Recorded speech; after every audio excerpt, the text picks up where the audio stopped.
Now the Passover and the festival of unleavened bread were only 2 days away, and the chief priests and the teachers of the law were scheming to arrest Jesus secretly and kill him. But not during the festival, they said, or the people may riot. While he was in Bethany, reclining at the table in the home of Simon the leper, a woman came with an alabaster jar of very expensive perfume made of pure nard. She broke the jar and poured the perfume on his head. Some of those present were saying indignantly to one another, "Why this waste of perfume? It could have been sold for more than a year's wages and the money given to the poor." But they rebuked her harshly. "Leave her alone," said Jesus. "Why are you bothering her? She has done a beautiful thing to me. The poor you will always have with you, and you can help them any time you want, but you will not always have me." She did what she could. She poured perfume on my body beforehand to prepare for my burial. Truly I tell you, wherever the gospel is preached throughout the world, what she has done will also be told in memory of her.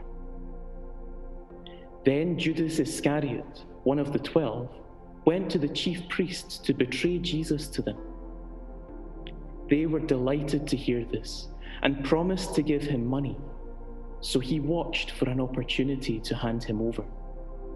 On the first day of the festival of unleavened bread, when it was customary to sacrifice the Passover lamb, Jesus' disciples asked him, "Where do you want us to go and make preparations for you to eat the Passover?" So he sent 2 of his disciples, telling them, "Go into the city, and a man carrying a jar of water will meet you. Follow him. Say to the owner of the house he enters, 'The teacher asks, where is my guest room, where I may eat the Passover with my disciples?' He will show you a large room upstairs, furnished and ready. Make preparations for us there." The disciples left, went into the city, and found things just as Jesus had told them. So they prepared the Passover. When evening came, Jesus arrived with the 12. While they were reclining at the table eating, he said, "Truly I tell you, one of you will betray me, one who is eating with me." They were saddened, and one by one they said to him, "Surely you don't mean me?" "It is one of the 12, he replied, "one who dips bread into the bowl with me. The Son of Man will go just as it is written about him. But woe to that man who betrays the Son of Man. It would be better for him if he had not been born." While they were eating, Jesus took bread, and when he had given thanks, he broke it and gave it to his disciples, saying, "Take it, this is my body." Then he took a cup, and when he had given thanks, he gave it to them, and they all drank from it. "This is my blood of the covenant, which is poured out for many," he said to them. "Truly I tell you, I will not drink again from the fruit of the vine until that day when I drink it new in the kingdom of God." When they had sung a hymn, they went out to the Mount of Olives. "You will all fall away," Jesus told them, "for it is written, I will strike the shepherd and the sheep will be scattered. But after I have risen, I will go ahead of you into Galilee." Peter declared, "Even if all fall away, I will not." "Truly I tell you," Jesus answered, "today, yes, tonight, before the rooster crows twice, you yourself will disown me 3 times. But Peter insisted emphatically, "Even if I have to die with you, I will never disown you." And all the others said the same. They went to a place called Gethsemane, and Jesus said to his disciples, "Sit here while I pray." He took Peter, James, and John along with him, and he began to be deeply distressed and troubled. "My soul is overwhelmed with sorrow to the point of death," he said to them. "Stay here and keep watch." Going a little farther, he fell to the ground and prayed that if possible, the hour might pass from him. Abba, Father, he said, everything is possible for you. Take this cup from me, yet not what I will, but what you will.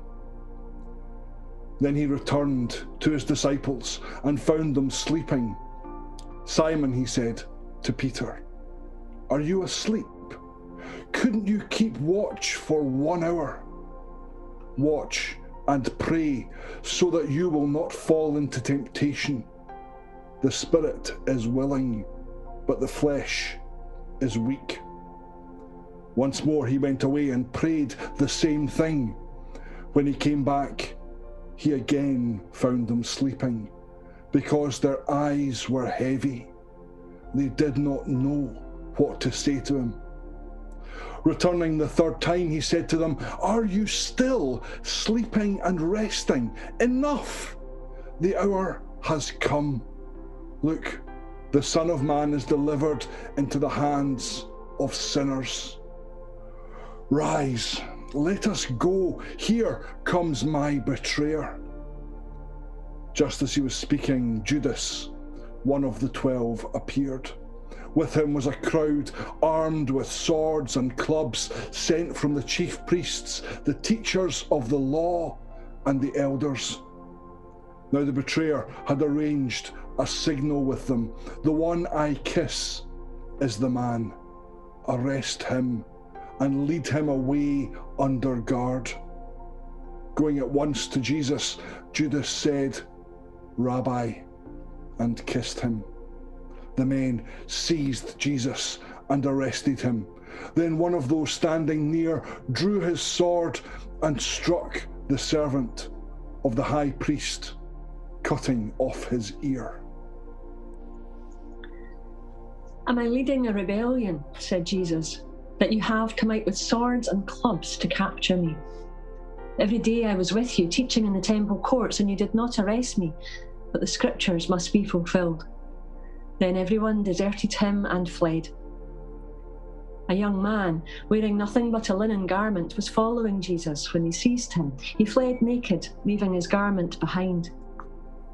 They took Jesus to the high priest, and all the chief priests, the elders, and the teachers of the law came together. Peter followed him at a distance, right into the courtyard of the high priest. There he sat with the guards and warmed himself at the fire. The chief priests and the whole Sanhedrin were looking for evidence against Jesus so that they could put him to death, but they did not find any. Many testified falsely against him, but their statements didn't agree. Then someone stood up and gave this false testimony against him. We heard him say, I will destroy this temple made with human hands, and in 3 days will build another, not made with hands. Yet even then, their testimony didn't agree. Then the high priest stood up before them and asked Jesus, Are you not going to answer? What is this testimony that these men are bringing against you? But Jesus remained silent and gave no answer. Again, the high priest asked him, Are you the Messiah, the Son of the Blessed One? I am, said Jesus. And you will see the Son of Man sitting at the right hand of the Mighty One and coming on the clouds of heaven. The high priest tore his clothes. Why do we need any more witnesses? He asked. You have heard the blasphemy. What do you think? They all condemned him, worthy of death. Then some began to spit at him. They blindfolded him, struck him with their fists, and said, Prophesy! And the guards took him and beat him. While Peter was below in the courtyard, one of the servant girls of the high priest came by. When she saw Peter warming himself, she looked closely at him. You also were with the Nazarene, Jesus, she said. But he denied it. I don't know or understand what you're talking about, he said, and went out into the entranceway. When the servant girl saw him there, she said again to those standing around, "This fellow is one of them." Again he denied it. After a little while, those standing near said to Peter, "Surely you are one of them, for you are a Galilean." He began to call down curses, and he swore to them, "I don't know this man you're talking about." Immediately, the rooster crowed the second time. Then Peter remembered the words Jesus had spoken to him. "Before the rooster crows twice, you will disown me 3 times." And he broke down and wept. Very early in the morning, the chief priests, with the elders, the teachers of the law, and the whole Sanhedrin made their plans. So they bound Jesus, led him away, and handed him over to Pilate. "Are you the king of the Jews?" asked Pilate. "You have said so," Jesus replied. The chief priests accused him of many things. So again Pilate asked him, "Aren't you going to answer? See how many things they are accusing you of." But Jesus still made no reply, and Pilate was amazed. Now it was the custom at the festival to release a prisoner whom the people requested. A man called Barabbas was in prison with the insurrectionists who had committed murder in the uprising. The crowd came up and asked Pilate to do for them what he usually did. "Do you want me to release to you the king of the Jews?" asked Pilate, knowing it was out of self-interest that the chief priests had handed Jesus over to him. But the chief priests stirred up the crowd to have Pilate release Barabbas instead. "What shall I do then with the one you call the king of the Jews?" Pilate asked them. "Crucify him," they shouted. "Why? What crime has he committed?" asked Pilate. But they shouted all the louder, "Crucify him!" Wanting to satisfy the crowd, Pilate released Barabbas to them. He had Jesus flogged and handed him over to be crucified. The soldiers led Jesus away into the palace, that is, the praetorium, and called together the whole company of soldiers. They put a purple robe on him, then twisted together a crown of thorns and set it on him. And they began to call out to him, "Hail, King of the Jews!" Again and again they struck him on the head with a staff and spat on him. Falling on their knees, they paid homage to him. And when they had mocked him, they took off the purple robe and put his own clothes on him. Then they led him out to crucify him.